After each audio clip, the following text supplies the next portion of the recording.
Hola, bienvenido a una lección más. El día de hoy revisaremos la Reforma Liberal, la Guerra de Reforma y el Segundo Imperio Mexicano. Comencemos explicando la última dictadura de Santa Anna y la Revolución de Ayutla.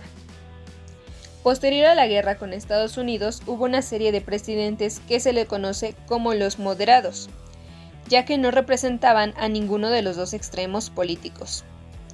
Estos gobiernos han pasado desapercibido en la historia, de no ser porque en esta relativa paz que se vivió en estos años, sirvió para que los liberales y conservadores se desarrollaran en silencio. Como recordamos, el Partido Conservador tenía a la cabeza a Lucas Alemán, ese centralista férreo que radicalizó más su pensamiento y sentó las bases del conservadurismo en México.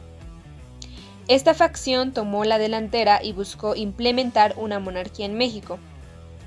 Sin embargo, sabían que un retroceso tan radical no iba a ser fácil. Así que su plan fue instaurar una dictadura que sirviera de transición al regreso de un rey, tanto para acostumbrar a la población como para encontrar un candidato. El dictador que buscaban debía ser un hombre fuerte, popular y con presencia.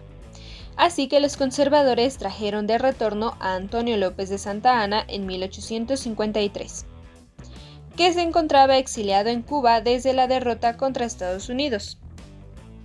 La idea era que Alemán y los conservadores le darían las indicaciones para gobernar, y él solo sería la cara del régimen, iniciando así el último gobierno de Santa Anna en 1853. Sin embargo, lo que no esperaban era el favorable recibimiento que le dio el ejército a Santa Anna, por lo que ante la muerte de Alemán y la crisis económica mexicana, el caudillo tomó decisiones que estaban fuera de la aprobación de los conservadores.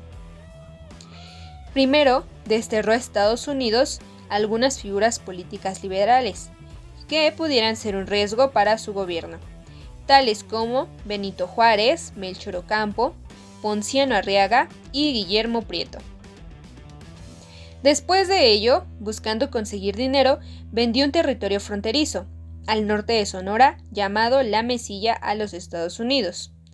Y también, en la necesidad de dinero, creó impuestos por elementos que solo eran cotidianos para la clase alta como ventanas, puertas y mascotas.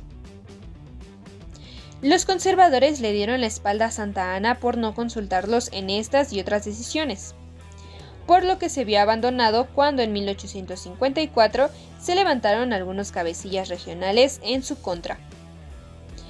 Estas rebeliones estaban encabezadas por Juan Álvarez y su plan de Ayutla, que redactó junto a Florencio Villarreal e Ignacio Comonfort, el que invitaba a levantarse en armas contra la dictadura y crear una nueva constitución. Este plan fue lanzado el 1 de marzo de 1854, y la Revolución de Ayutla fue respaldada por otros gobernadores inconformes como Ignacio de la Llave desde Veracruz, el jalisciense Santos de Gollado, el gobernador guanajuatense Manuel Doblado y Santiago Viadurri en Nuevo León. Además, los liberales exiliados regresan a apoyar el movimiento. Y así en agosto de 1855, Santa Anna acepta su derrota, renuncia al poder y en octubre los líderes asignan a Juan Álvarez como presidente interino, en lo que se creaba una nueva constitución y se celebraban las elecciones. Es así como Álvarez admite que está algo avanzado en edad para poder ser presidente, así que deja la presidencia interina en manos de su pupilo, Ignacio Comonfort, en diciembre de 1855. Ahora adentrémonos en la Guerra de Reforma. Muy bien, pues aquí Comonfort ya estaba como presidente provisional por todo el año de 1856, mientras se creaba la nueva constitución, que estuvo lista el 5 de febrero de 1857. Y fue redactada en un congreso que estaba compuesto tanto por liberales como por conservadores. Sin embargo, los liberales tomaron delantera, pues plasmaron en ella muchos de sus ideales, que hoy conocemos como leyes de reforma, enfocadas en la propiedad privada y las libertades individuales, y en contra de la injerencia de la Iglesia en asuntos del Estado, como por ejemplo la Ley Juárez en 1855. Esta ley eliminaba los fueros de los miembros del ejército y de la Iglesia, pasando a ser juzgados de la misma forma que la población civil. La segunda ley es la Ley de Fragua, en 1855, que promovía un reglamento para tener libertad de imprenta y de culto religioso. La tercera, la Ley Lerdo, en 1856, también llamada Ley de Desamortización de Bienes Eclesiásticos y Corporativos, que buscaba volver productivas las propiedades de la Iglesia, expropiándolas o vendiéndolas a privados. Después la Ley Iglesias, en 1857, que reguló y prohibió el cobro obligatorio de diezmo y de observaciones, es decir, servicios parroquiales. Y por último, la Ley Ocampo en 1859. Es llamada Ley del Registro Civil y buscó que el ciudadano registrara ante un organismo de gobierno todos los nacimientos, matrimonios y defunciones. Además, con esta constitución ya vigente, se celebraron elecciones que confirmaron a Comonfort como presidente, pasando de ser interino a ser electo, y colocó a Benito Juárez como presidente del Poder Judicial en la Suprema Corte de Justicia. Pero para los liberales no eran suficientes estos puntos, y consideraron que se habían quedado cortos en las reformas liberales, y que eran muy tibias. Por el contrario, los conservadores veían la Constitución de 1857 como un atentado a la religión. El presidente Comonfort supo que ambas posturas y junto a Félix María Zuluaga planearon una estrategia para estar en paz con ambos bandos. En diciembre de 1857, Comonfort y Zuluaga proclamaron el Plan de Tacubaya. Esto con la intención de desconocer la Constitución y buscar crear una nueva. Sin embargo, el problema vino cuando los liberales tomaron esta acción como un ataque a sus leyes de reforma, y al haberse rebelado contra la Constitución de 1857, Comonfort también renunciaba a su propia presidencia, dándose un autogolpe de Estado. Los liberales jamás dejaron de considerar vigente la Constitución como lo hizo el presidente, y la ley dictaba que en ausencia del presidente, el poder lo asumía interinamente el presidente de la Suprema Corte de Justicia, por lo que Benito Juárez, exgobernador de Oaxaca, tomó la silla presidencial en 1858. Los conservadores, por otro lado, se adhirieron al impulso del Plan de Tacubaya de Comonfort, y Zuluaga porque, de triunfar, podrían echar para atrás las leyes de los liberales. Al enterarse de que estos dos personajes no querían provocar un enfrentamiento, los relegaron de sus puestos y aprovecharon la fuerza que había tomado ese movimiento tacubayista. Y es así como inicia la Guerra de Reforma o Guerra de 3 años entre liberales, que defendían la aplicación de la Constitución de 1857, las leyes de reforma y a Benito Juárez como presidente, en contra de los conservadores que querían derogar las leyes liberales y con el Plan de Tacubaya eligen al joven general Miguel Miramón como su presidente. Juárez era abogado de profesión, por lo que no contaba con una trayectoria militar, y nunca entró en campo de batalla como Miramón. Al contrario, era perseguido constantemente por tropas conservadoras, al grado de tener que huir del país y establecer su gobierno en Veracruz, luego de recorrer el Caribe. Buscando reconocimiento y apoyo internacional, ambas naciones crearon acuerdos estratégicos que son Tratado Mon-Almonte, de septiembre de 1859. Este fue un pacto entre la facción conservadora con Juan Nepomuceno Almonte como representante conservador y la corona española encarnado en Alejandro Mon a cambio de reconocimiento y dinero español. El gobierno de Miguel Miramón reconocería una deuda que los liberales se negaban a pagar, que venía arrastrada desde la dictadura de Santa Anna. Y otro de los tratados, el de Maclán Ocampo, de diciembre de 1859. Este se acordó entre el bando liberal y el gobierno de Estados Unidos.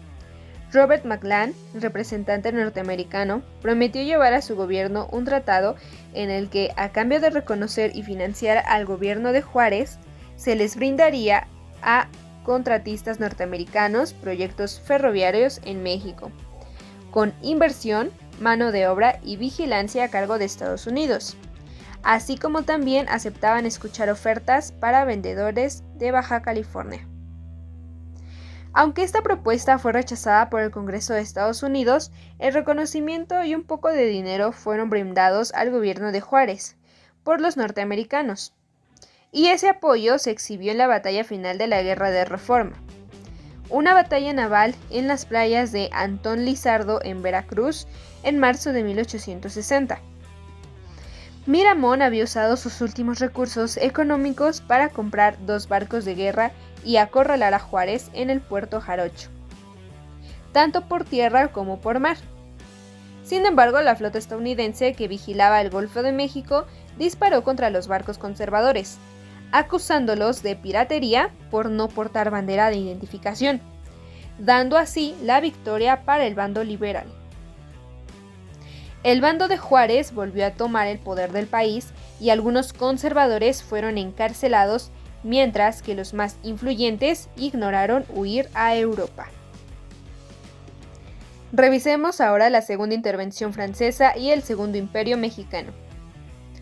Muy bien, México nuevamente quedó destruido tras la Guerra de 3 años, agudizando aún más la crisis económica que tenía.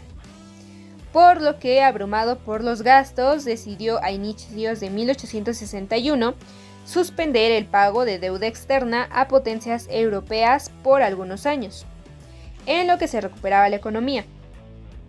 Pero, ante esta medida, representantes de Inglaterra, España y Francia se reunieron para hacer una invasión tripartita a México y presionarlo a que el pago de la deuda no se retrasara.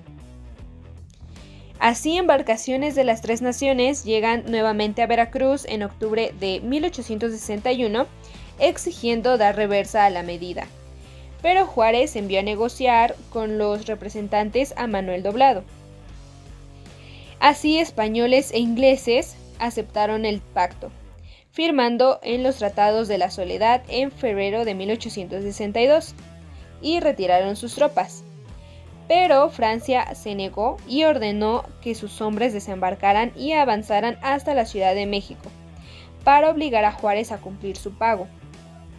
Los franceses no encontraron dificultades para cruzar Veracruz, pero en el camino hallaron resistencia en la ciudad de Puebla, que fue defendida por el general Ignacio Zaragoza al punto de perder la batalla efectuada el 5 de mayo de 1862. Con esta victoria mexicana, inició un año entero de resistencia en Puebla, pues para mayo de 1863, con refuerzos, los franceses rompieron ese cerco y llegaron a la Ciudad de México, mientras que Juárez huía a Querétaro. Mientras tanto, en Europa, los conservadores habían contactado a Napoleón III, sobrino nieto de Napoleón Bonaparte y emperador de Francia, para que los ayudara en su proyecto monárquico. Napoleón III se dio cuenta de que era una oportunidad de aprovechar su intervención en México para ir más allá de solo cobrar su deuda. Y es así, de ese modo, el emperador francés les promete a los conservadores dinero, armas y hombres para la instauración de un gobierno monárquico en México, respaldado por Francia. Incluso les propuso un candidato para emperador de México, pero era su labor convencerlo: Maximiliano de Habsburgo. Maximiliano, quien era el segundo hijo varón de Francisco Carlos de Austria, por lo que el heredero al trono austriaco era su hermano mayor, y él no tenía posibilidad de gobernar Austria. Además, estaba casado con Carlota de Bélgica, hija del rey Leopoldo I de Bélgica. Maximiliano y Carlota vivían en un poblado italiano llamado Miramar, lugar a donde arribaron los conservadores encabezados por José María Gutiérrez de Estrada para ofrecerles la corona mexicana a finales de 1863. Convencerlos no fue tarea fácil, Durante semanas, los futuros emperadores estudiaron la historia y características de México, además de tener discusiones con sus respectivas familias. Pero finalmente cedieron y en abril de 1864 se firmaron los tratados de Miramar, donde Maximiliano y Carlota aceptaban ser gobernantes de México bajo la forma de gobierno de una monarquía y con estrechas relaciones económicas y militares con Francia. 2 meses después, los emperadores ya estaban desembarcando en el puerto de Veracruz. Daba así inicio el Segundo Imperio Mexicano en mayo de 1864. Tomaron el poder que el ejército francés ya se había encargado de alcanzar e inmediatamente comenzaron a trabajar en el proyecto de gobierno mexicano. El gobierno de Juárez, por otro lado, negado a rendirse, fue yendo cada vez más al norte, huyendo de las fuerzas del nuevo imperio, al punto de llegar hasta la frontera en el poblado llamado Paso del Norte, hoy Ciudad Juárez. Mientras sus defensores militares, el ejército republicano, resistían los embates con hombres como Vicente Riva Palacio, Mariano Escobedo, Jesús González Ortega y Porfirio Díaz. El imperio de Maximiliano, en cambio, era apoyado por 2 generales que defendían la causa monárquica desde la Guerra de Reforma, Miguel Miramón y Leonardo Márquez, así como el general Tomás Mejía y obviamente todas las fuerzas francesas comandadas por Lorenzes y Salingri. El emperador no hizo esperar mucho tiempo para trabajar en las necesidades del imperio que ahora encabezaba. El primer hecho de relevancia fue mudar la residencia oficial del Palacio Nacional del Zócalo al castillo de Chapultepec. Además, consideró necesario tener un conocimiento de la composición de sus nuevos súbditos, ordenando censos de población. Al observar la gran cantidad de indígenas, legisló a favor de ellos y buscaron hacerse parte de la cultura mexicana. Por ejemplo, Maximiliano fue el primer gobernante en celebrar el 15 de septiembre, replicando las campanas que hizo sonar Hidalgo en 1810. Aún con el particular interés de los emperadores por pacificar al país, la resistencia republicana no fue la única traba. Desde los primeros días, Maximiliano notó que los problemas interinos en economía y política eran más difíciles de cómo se los habían pintado. Las finanzas estaban por los suelos y no había una aceptación general hacia su gobierno. Pero lo peor era que el proyecto de gobierno que planteó Maximiliano antes de aceptar el trono tenía ideales más afines a los liberales que a los conservadores, que lo trajeron. La separación de la Iglesia, la propiedad privada, las libertades individuales, entre otros postulados que los conservadores creyeron que eliminaría la monarquía, Maximiliano los promovió. Esto le costó que el Partido Conservador y la Iglesia retiraran su apoyo, pero no fueron los únicos que lo abandonaron. La guerra que se desató en Europa entre Prusia, primero con Austria, que era el país natal de Maximiliano, y después con Francia, la nación que lo apoyaba militarmente, causó que solicitaran con urgencia la retirada de sus tropas de México, para combatir a los prusianos. Y por si fuera poco, los Estados Unidos, que desde 1863 estaban hundidos en una guerra civil, a finales de 1865 culminaron el conflicto con la victoria de los industriales estados del norte, que no duraron en apoyar al gobierno juarista como lo hicieron en la Guerra de Reforma, brindando armamento y reconocimiento. Así, abandonado por casi todos los pilares de su imperio, Maximiliano resistió lo más que pudo en México, mientras que Carlota viajó a Europa para rogar al Papa o a Napoleón III que intervinieran y evitaran la derrota de su esposo. Sin embargo, durante ese viaje, Maximiliano fue capturado, enjuiciado y fusilado por los republicanos en el Cerro de las Campanas. En Querétaro, el 19 de junio de 1867, junto a Miguel Miramón y Tomás Mejía, dando el fin al Segundo Imperio Mexicano. Muy bien, aquí terminamos esta lección. Tú tómate tu tiempo para asimilarlo y nos vemos en la siguiente. Hasta pronto.